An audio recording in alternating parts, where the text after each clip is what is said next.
In this video, I'm going to show you how I painted these dark skin tones.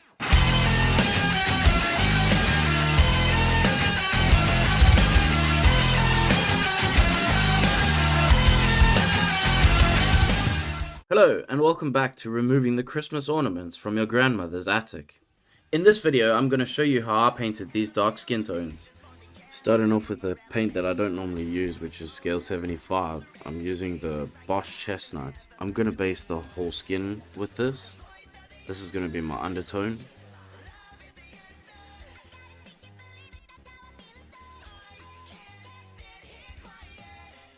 This whole video is going to be based around how I get the basics of the skin tones down with the airbrush. I will use a brush later on in this video. Here I am using Burnt Flesh from Nocturna series from Vallejo. It's a very dark, rich sort of color that I use as a base tone on a lot of skin colors. Here you can see me going back into the shadows again with that dark brown from the scale 75, making sure to get a good base to start from. The next color you can see is Reddish Flesh from that Nocturna series. This is my base coat for white skin, but this is going to be almost our highlights on the darker skin tones. The next color you can see me putting out is Base Flesh, same set, Nocturna series. Again, I've just picked a light source and I'm going from the light source, making sure that all the colors that are lighter are towards the light source and all the darker colors, shadows, are away from the light source.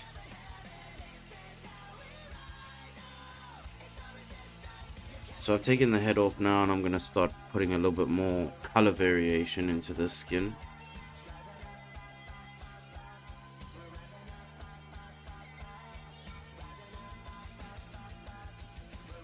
Right now I'm just blocking out the hair using Oak Brown from Army Painter mixed with black. This is going to be the base coat for my hair.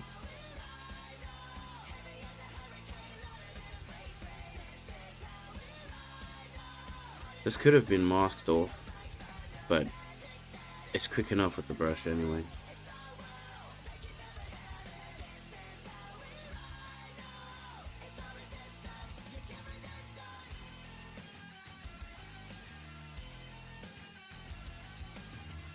Here I'm using Guilliman Flesh, which is a contrast paint from Citadel, concentrating that around the folds in the eyes.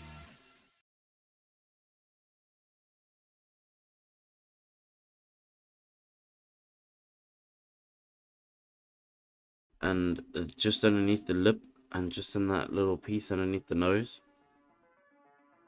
This just to help push the shadows a little bit more. I'm also going to put this into the ears, deep into the ears, and obviously help shape those shapes that are sculpted already in there.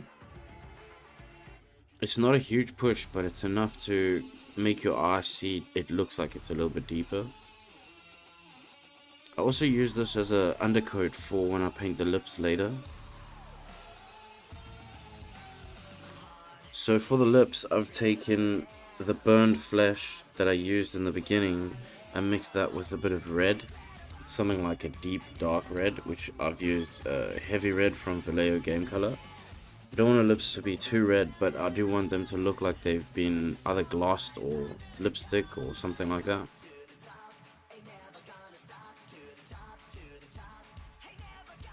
So same process that I do with all my eyes. This time, because it's a female, I use black as my base.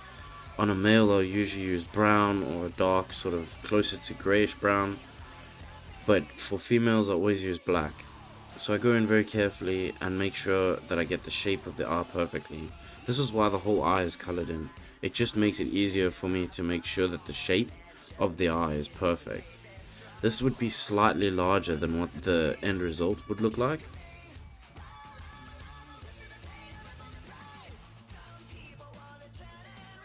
Because we're going to come back in and we're going to shape the whites of the eyes now. Being super careful now because this is the most important part. We used the black before so that it's easier for us to line out the edges of the eye. Using the white, we're basically cutting back against the black to make sure that we get the perfect shape for the eyes. So I'm going in with a sort of bluish grey just on the corners of the eyes to help create the illusion of the surface going further back on each edge of the eye, as the eye is a sphere. Just doing a couple touch-ups of the black just on the eyeliner, and that's where we're at.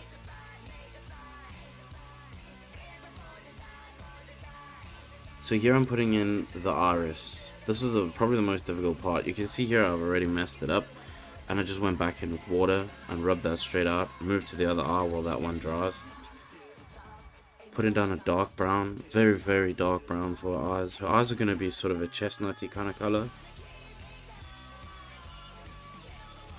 Using a dark brown, and I'm going to then use that to shade up towards that light chestnutty color.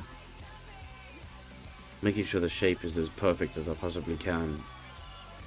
I find it's easier to use a bit more paint on the brush to help make sure that the iris is circular. Here I'm doing the shades.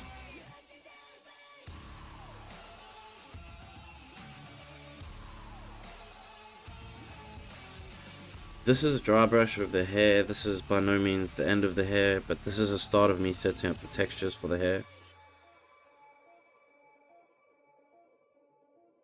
Just helps bring out some volume for now. I guess I did that while I was waiting for the eyes to dry. So here you can see me putting in the pupils into the eye. It's a very difficult thing to film. I will do my best in the future to try and capture that a bit more accurately, but for now this is what we've got. So right now I'm just trying to add some blush to her cheeks. I've literally just taken Warlock Purple, which is a pink. It's basically a baby pink from Army Painter, and I've thinned that down to a super thin glaze. I've done a video about glazes before. It was at this point that I realized that my brushes were totally ruined, and I had to change to a better brush with the actual point. Adding in the highlights of the eyes. This is also extremely difficult part, but not to be put off. Just follow the shape of the brow. Make sure to go thick to thin. Here you can see me just touching them up, making sure they're as perfect as possible. A second coat always makes them look like they were meant to be there.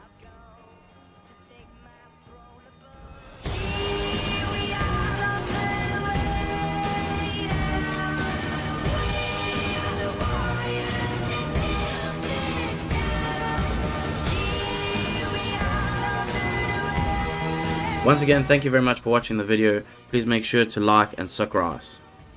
And if you didn't like that video, I think you know exactly what to do. Just fuck. Dude, that has to be it. Like, if that's not it, then I don't even know anymore.